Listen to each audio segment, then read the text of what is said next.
अस्सलाम वालेकुम।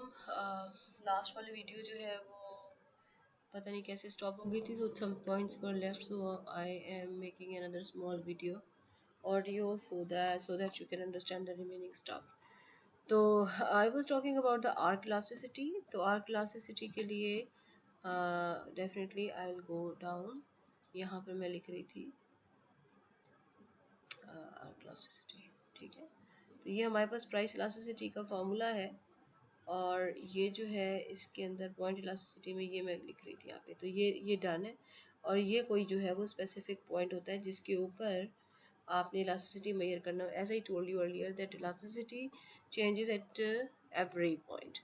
तो अब मैं लिखूंगी आर्क इलास्टिसिटी का फॉर्मूला। तो आर्क इलास्टिसिटी का फॉर्मूला क्या होता है?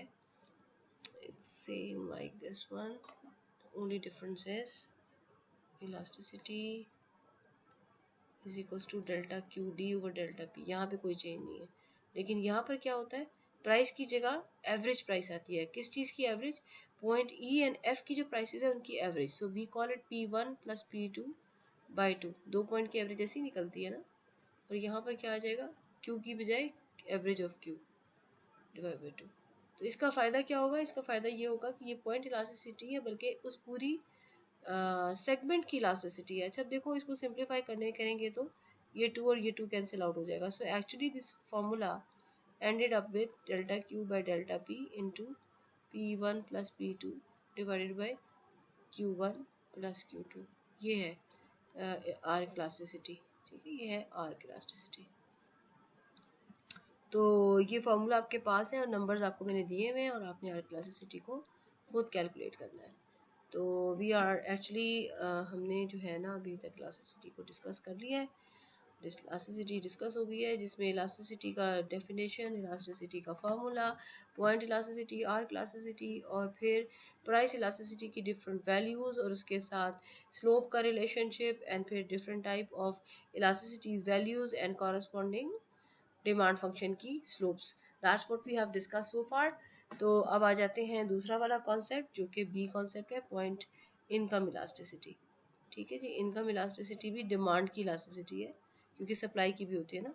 तो हम इनकम इलास्टिसिटी को लिखते हैं जनाब ऐसे करके, इसको कहते हैं सिंबल को ईटा। आपको ये नहीं समझ में आ रहा तो आप सिंपल इनकम इलास्टिसिटी ही लिख लो, ठीक है। और वो क्या चीज़ होती है? Percentage change in quantity demand. क्योंकि क्योंकि डिमांड इलास्टिसिटी है, तो क्वांटिटी डिमांड में रिस्पॉन्सिवनेस को चेक करेगी, लेकिन किसके थ्रू? इनकम के चेंज होने से, with respect to percentage change in income. Income को हम एम से रिप्रेजेंट करते हैं। फॉर्मूला बिल्कुल वही बनेगा जैसे वो बना था, डेल्टा क्यू, वहाँ पे पी था तो यहाँ पे डेल्टा पी था। अब यहाँ पे एम है तो यहाँ पे डेल्टा एम होगा, मल्टीप्लाइड बाय क्या हो जाएगा? वहाँ पे पी बाई क्यू था, यहाँ पे एम बाय क्यू डी होगा। तो सपोज करें अब ये इनकम इलास्टिसिटी की जो वैल्यूज़ है ना, वो क्या क्या हो सकती हैं? इनकम इलास्टिसिटी पॉजिटिव भी हो सकता है, और इनकम इलास्टिसिटी नेगेटिव भी हो सकता है।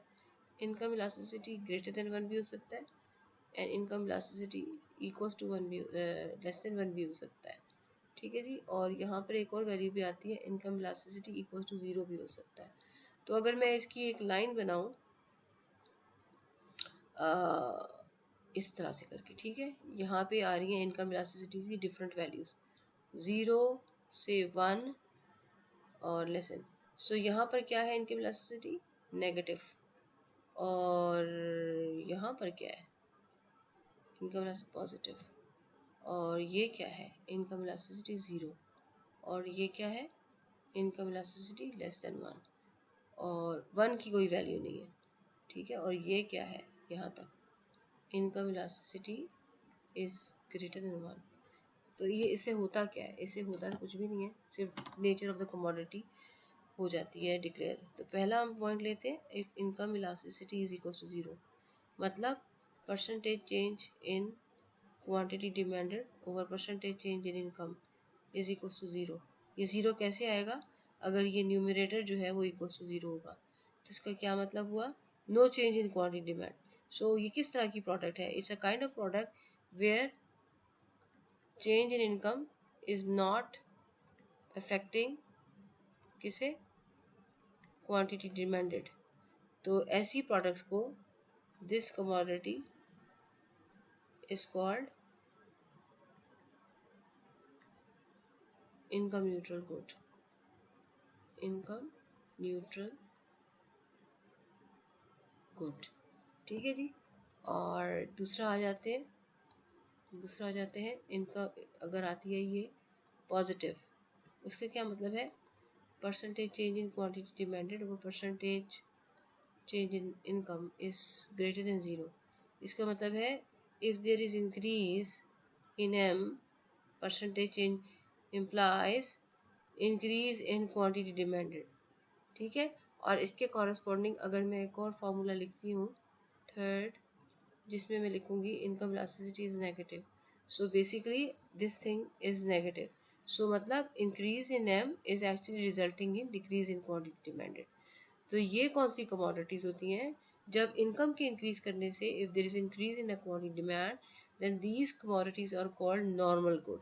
All those commodities which respond positively to the change in income are called normal goods. और जो कमोडिटीज इनकम के इंक्रीज करने से, ऐसी वो commodities whose consumption goes down is called inferior good। ठीक है। इंफीरियर गुड की एग्जांपल क्या है, इसको गिफन गुड भी कहते हैं, लेकिन वो बाद में मैं एक्सप्लेन करूंगी। गिफन का वर्ड याद रखें, बाद में करूंगी मैं। गिफन भी कहते हैं। तो गिफन गुड में और इंफीरियर गुड में इनकम इलास्टिसिटी नेगेटिव होती है। अब वो किस तरह की कमोडिटीज होती हैं जिसमें इनकम इलास्टिसिटी नेगेटिव आ जाती है, मतलब what is the category of the inferior good and Giffen good. Actually ये वो गुड्स होती हैं जो कि बहुत डिसलाइक गुड्स होती हैं, but you are bound to consume it because you can not afford very good any good commodity, so if you are very poor, so you have less income, and then you are bound to consume certain commodities which you actually don't like, but you don't have affordability for the better product. And whenever there is an increment in income takes place, the first thing you do is that you don't consume any more of that commodity, and you actually decrease it. So these are the commodities whose consumption goes down whenever there is an increase in income. इसके comparison में वो सारी commodities जो कि better commodities हैं, अच्छी commodities हैं, good quantities हैं, उनको हम कंजम्पशन उनकी इंक्रीज कर देते हैं once we have more income. तो अब एग्जांपल इसकी क्या हो सकती है, एग्जांपल इसकी ये हो सकती है कि आप compare beef with mutton. You are bound to consume beef because you can not afford mutton. Whenever you get more income you would like to not to consume beef anymore and its consumption will go down and rather you will shift to mutton। तो beef जो है उसकी income elasticity की value आएगी negative.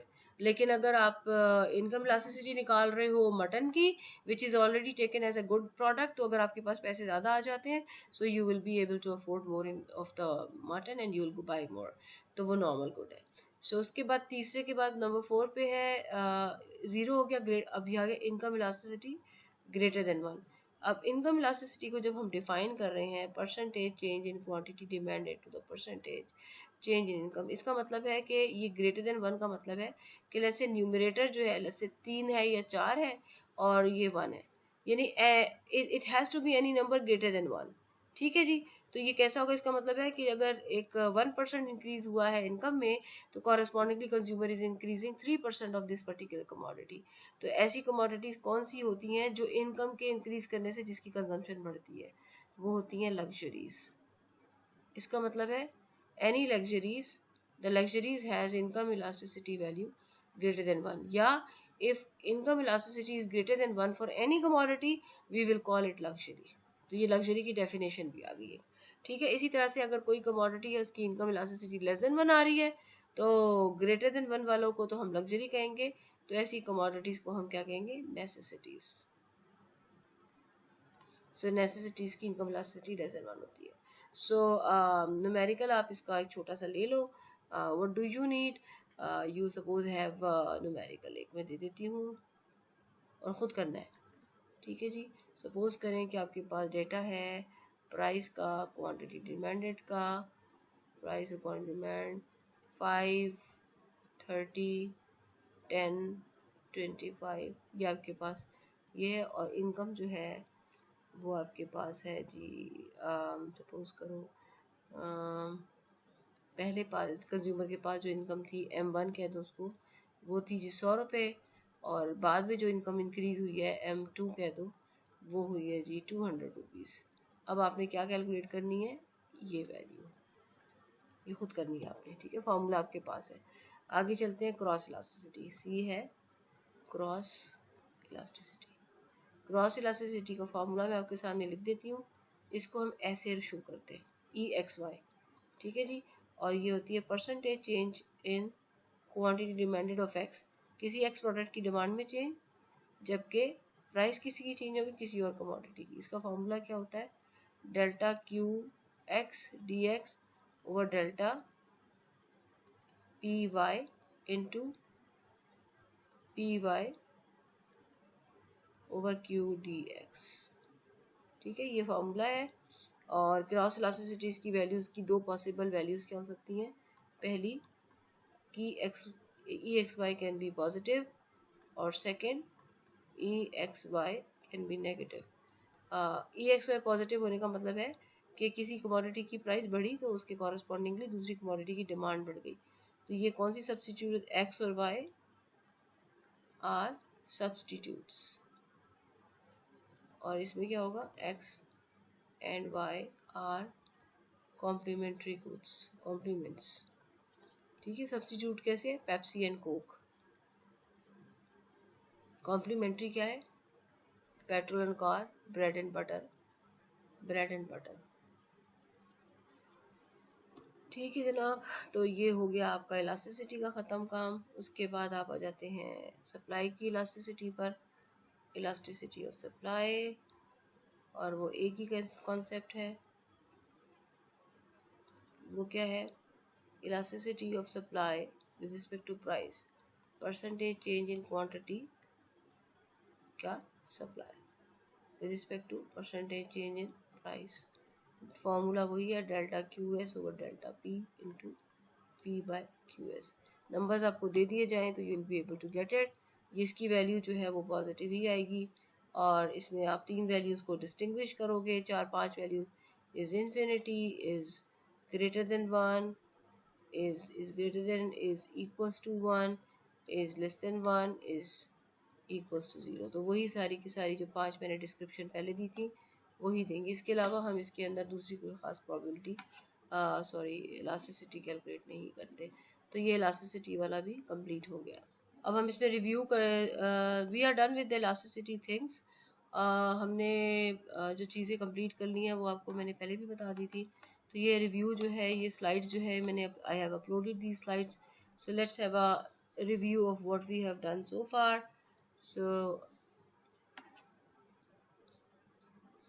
ये देखो, इसमें कौन टॉपिक्स क्या है, टॉपिक्स हैं सप्लाई एंड डिमांड, ठीक है, ये क्या कर रहा है, मार्केट मैकेनिज्म इज डन, क्या कर रहे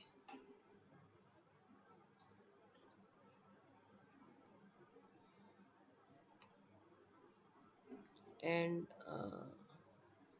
इसकी elasticity and supply, elasticity supply and demand, ये रह गया short run and long run. Understanding ये छोड़ दें, इफेक्ट ऑफ गवर्नमेंट इंटरवेंशन छोड़ दें। उसके बाद बेसिक सप्लाई एंड डिमांड के कॉन्सेप्ट, ये शिफ्ट्स, ठीक है, ये मैं पढ़ा चुकी हूँ, ये फार्मूला, ये डिमांड की शिफ्ट्स और शिफ्टिंग ऑफ डिमांड, ये इक्विलिब्रियम, ठीक है जी। और उसके बाद ये चेंजेस मैं अभी बता देती हूँ 2 मिनट में, कुछ भी नहीं है। फिर इलास्टिसिटी, फिर ये डिफरेंट वैल्यूज़, फिर ये डिफरेंट टाइप ऑफ कर्व्स, और फिर ये आर्क इलास्टिसिटी की वैल्यू, फिर ये शॉर्ट रन लॉन्ग रन। ये मैं यहीं से बता देती हूँ कि ये जो है ना अपना फ्लैट डिमांड फंक्शन है, एक स्टीप डिमांड फंक्शन है, ठीक है। तो शॉर्ट रन के अंदर इलास्टिसिटी जो होती है वो कम होती है, क्योंकि शॉर्ट रन एक ऐसा टाइम पीरियड होता है जिसमें आप रिस्पॉन्स नहीं कर सकते तेज़ी से for the changes in price या किसी भी चेंज को।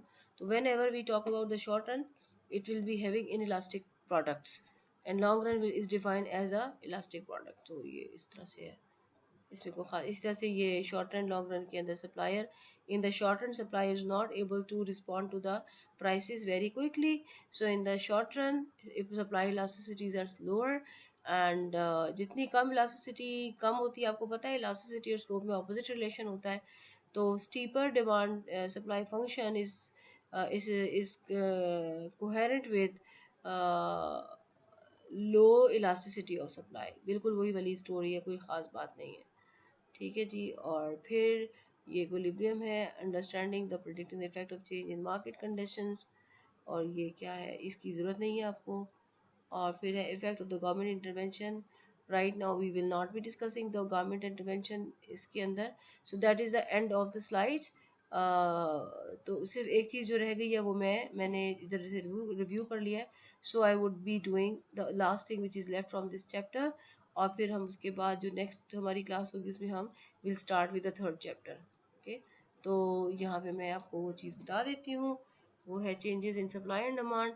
इसके लिए मुझे यहाँ पे ठीक हो जाएगा, यहाँ पे टॉपिक क्या आ रहा है, चेंजेस इन मार्केट इक्विलिब्रियम, ठीक है जी।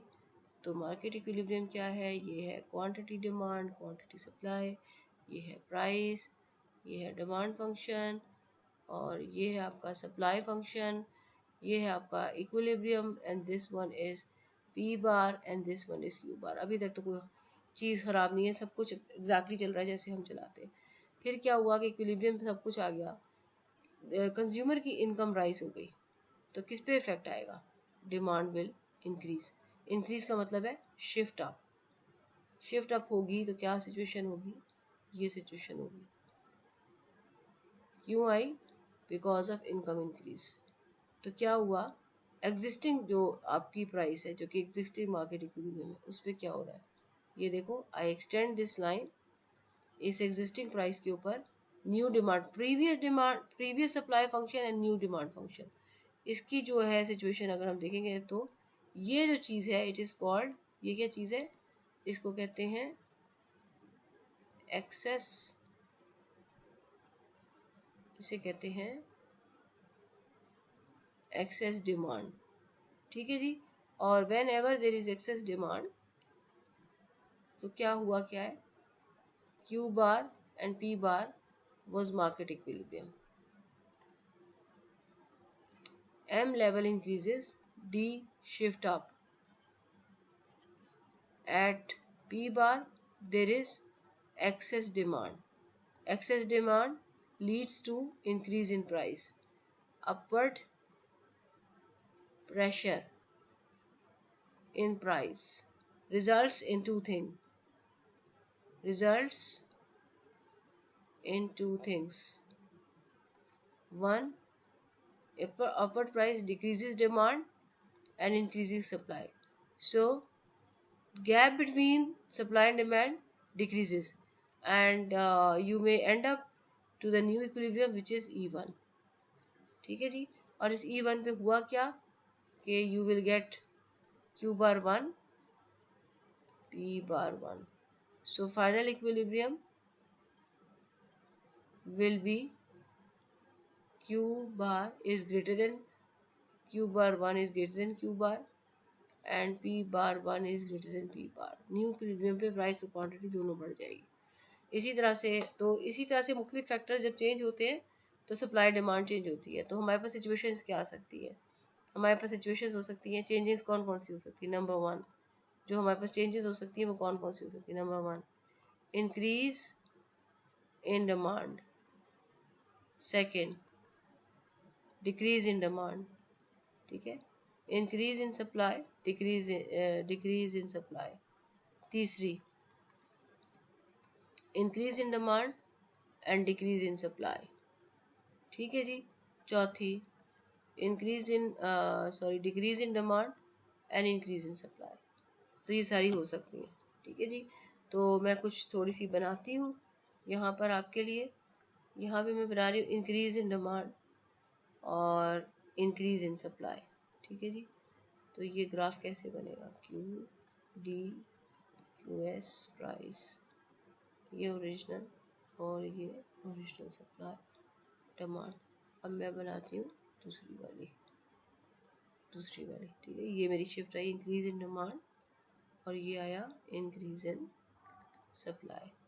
तो ये चीज़ है, तो नज़र क्या आया, ये आया, क्यू बार वही रहा और प्राइस जो है वो पी बार 1 हो गई पी बार से। तो रिजल्ट क्या आया? रिजल्ट ये आया कि Q bar is same and P bar increases. एक और चीज देखें, increase in demand increase in supply. ठीक है, इसको दोबारा देखें जरा। क्वांटिटीज जो भी सप्लाई डिमांड है, price supply demand original point Q bar P bar. Changes demand shift supply. By the way हमने ये डिक्रीज किया हुआ है, सप्लाई इंक्रीज नीचे आती है। ये वाला ग्राफ जो है ना, ये वाला, इसको रॉन्ग करेंगे, यहाँ पे करेंगे डिक्रीज इन सप्लाई। ठीक है, तो ये चेक करें ज़रा।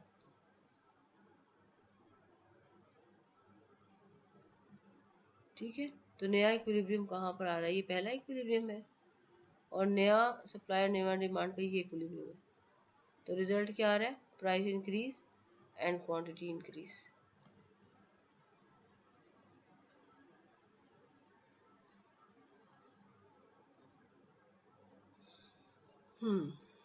I'll show you something which is very important. Suppose करें increase in demand is there and increase in supply is there, but three things: A, increase in demand is equals to increase in supply. B, increase in demand is greater than increase in supply. C, increase in demand is less than increase in supply. ये तीनों हो सकते हैं ना? तो हम देखते हैं तीनों के अंदर क्या किस किस्म के ग्राफ्स और इक्विलिब्रियम्स आते हैं। So I have this, and I have this. Here we have quantities, here we have price, quantity, price, quantity and price.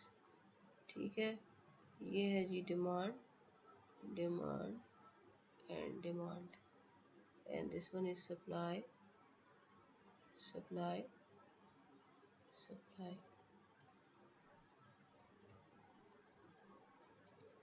Increase in demand, okay, colour change करते हैं, increase in demand,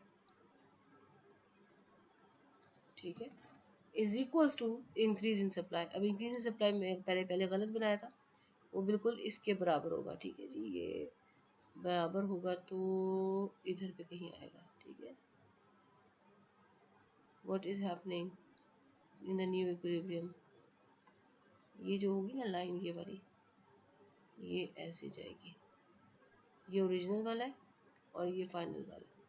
तो ये देखो, ये है आपका ओरिजिनल और ये है आपका फाइनल।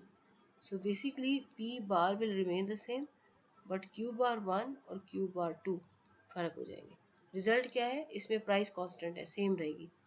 अब ये वाला देखो कि इंक्रीज, और दोनों में इंक्रीज है लेकिन डिमांड की स्ट्रेंथ ज़्यादा है, तो मैं डिमांड की शिफ्ट जो है वो बड़ी सी बनाऊंगी ऐसे करके डी प्राइम, और सप्लाई की जो इंक्रीज है उसको छोटा बनाऊंगी।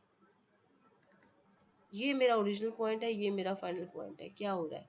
फाइनल पॉइंट तो है ये, ठीक है, इसको मैं हाईलाइट कर देती हूँ, और ओरिजिनल पॉइंट है ये, इसको मैं हाईलाइट कर देती हूँ। Things are different, P bar भी इंक्रीज कर रहा है और क्यू बार भी इंक्रीज कर रहा है। तीसरी situation, increase in demand is less than increase in supply. तो अब इंक्रीज इन डिमांड जो है वो है कम है, तो हम ज़रा पास सा बनाते हैं ऐसे करके। ठीक है जी, और इंक्रीज इन सप्लाई को हम बड़ा बनाते हैं। तो ये हमारा ओरिजिनल पॉइंट, ये हमारा फाइनल पॉइंट। तो ओरिजिनल पॉइंट जो है उसके अंदर ये है और ये है, और जो फाइनल पॉइंट है उसके अंदर एक्चुअली प्राइस नीचे है और क्वांटिटी बढ़े, तो इसमें price B bar goes down and Q bar goes up. So इसी तरह के जो ग्राफ्स हैं वो आप बना सकते हो। बाकी भी उसके लिए आप बना सकते हो। क्या क्या सिचुएशन हो सकती हैं? सिचुएशन दूसरी जो हो सकती है,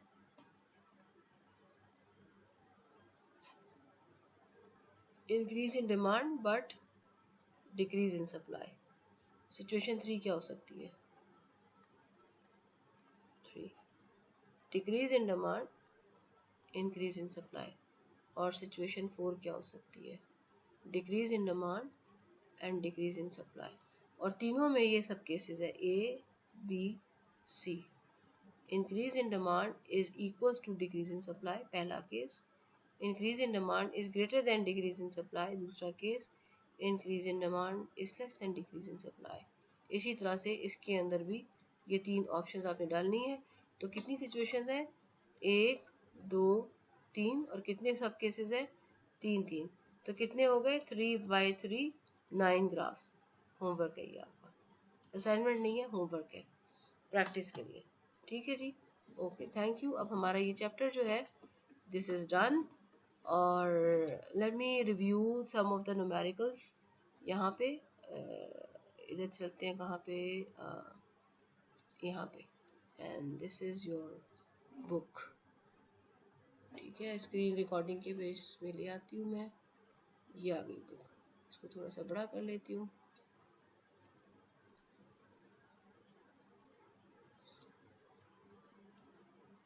ओके, आई थिंक ये इनफ है। यहाँ से थोड़ा सा लेते हैं, हो गया। ठीक है जी, अब यहाँ पे ज़रा चेक करें, इसको बंद करें। ये देखें, ये आपकी जो बुक है ना, जो सा मर्जी एडिशन है, लेकिन ये आखिर में ये जो है ना रिव्यू क्वेश्चंस, ये सबके सेम है।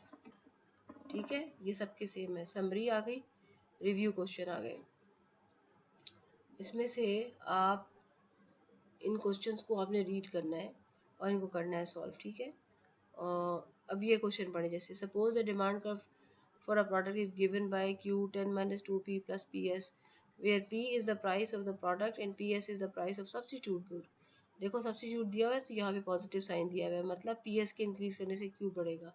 The price of suppose P is equals to $1, what is the price elasticity of demand and what is the cross price elasticity of demand। तो इस क्वेश्चन को कैसे करना है? इसमें आपके पास कौन सी इलास्टिसिटी पूछी गई है? इन्होंने कहा है कि what is the price elasticity of demand. ठीक है, ये वाला न्यूमेरिकल मैं आपको ज़रा सा करके दिखाती हूँ। ये न्यूमेरिकल है, ठीक है, ये वाला न्यूमेरिकल है। इसको मैं हाईलाइट कर दूँ, जैसे होगा ये होगा। I am doing this numerical, okay.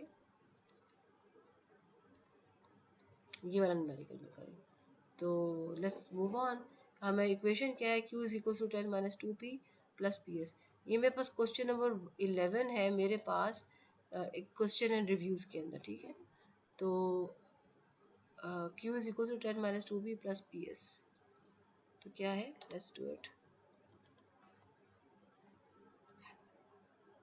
हाँ, इसको ले लेते हैं, ये वाला रिव्यूज एंड क्वेश्चंस के अंदर से मैंने क्वेश्चन नंबर 11 को पिक किया है, जिसमें मेरे पास क्वांटिटी डिमांड का फंक्शन है 10-2P प्लस पता नहीं क्या क्या था, ये था 10-2P plus PS। Okay, plus PS। और PS का मतलब है सब्स्टिट्यूट की प्राइस। और कह रहे हैं कि इसमें PS की वैल्यू जो है let PS is equals to $1। तो फाइंड, क्या कह रहे हैं? फाइंड क्या करो? फाइंड करो इलास्टिसिटी, प्राइस इलास्टिसिटी। अब आपको पता है प्राइस इलास्टिसिटी का फॉर्मूला क्या होता है? फॉर्मूला होता है delta Q over delta P, ठीक है, इंटू P/Q। इंफॉर्मेशन क्या क्या है आपके पास? आपके पास तो कोई इंफॉर्मेशन नहीं है, तो सबसे पहले देखेंगे ये कैसे निकलेंगे।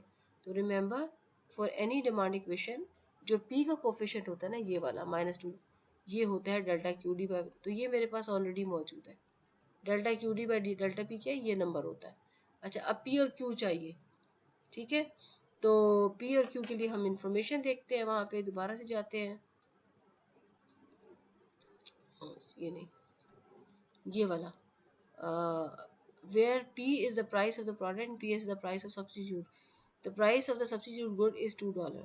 ठीक है, तो ये इन्फॉर्मेशन क्या दी हुई है कि सब्स्टिट्यूट दी हुई है $2। सपोज P, अब ये P क्या है? P ये वाला P है, और PS क्या था? ये $2 था। अगर P है 1 तो what is the price elasticity of demand, what is the cross price elasticity of demand. तो आपके पास सब्स्टिट्यूट की प्राइस दी हुई है $2 और P दी हुई है $1।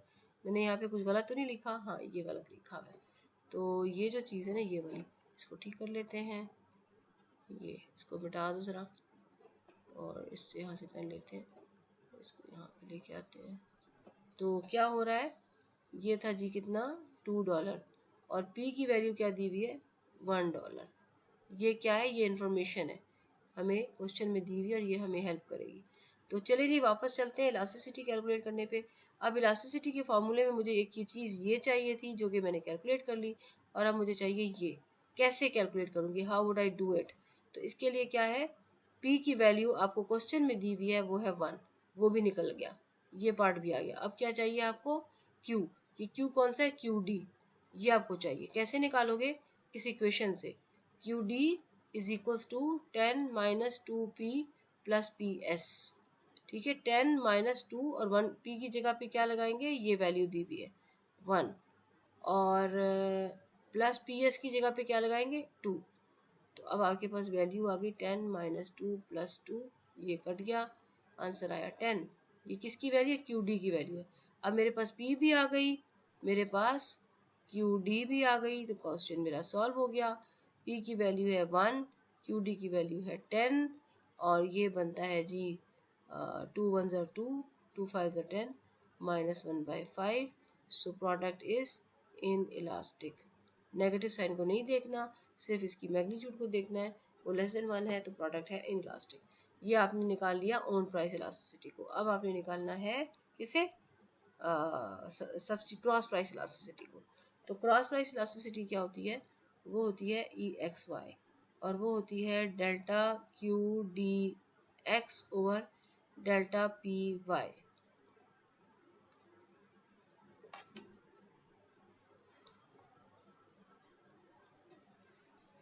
Multiplied by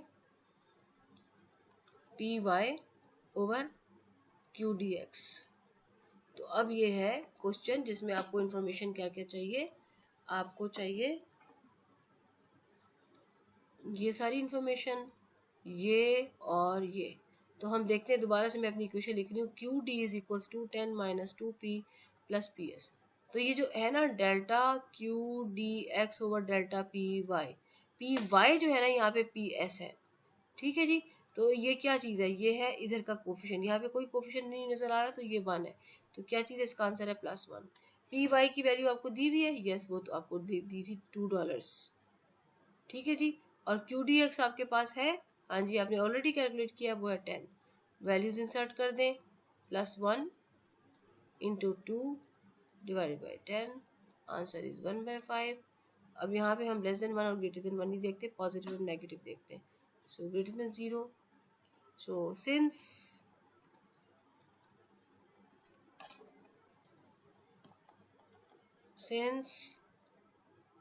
EXY is positive, so X and Y are substitutes। बस ये बात होती है इसके, खत्म हो गया क्वेश्चन, ठीक है। आगे देख लेते हैं थोड़ा सा और आपके उसके लिए हेल्प के लिए। इसी तरह से ये न्यूमेरिकल है, so you can do this one, और ये बाकी न्यूमेरिकल भी इसी तरह से है। Now look at this, suppose the demand come for the product is given by this, where I is the average income and supply curve is this. अच्छा जी, तो उसके बाद है if I is 25 find the market clearing price, equilibrium मांग रहे हैं और सारा कुछ। ये आप क्वेश्चन एक्सरसाइज का क्वेश्चन 1, क्वेश्चन 2, ठीक है, ये ज़रूरी करने हैं आपने। और क्वेश्चन नंबर 2 के बाद क्या है, क्वेश्चन नंबर 2, और ये क्या है, क्वेश्चन 4, क्वेश्चन 3, क्वेश्चन 5 के बाद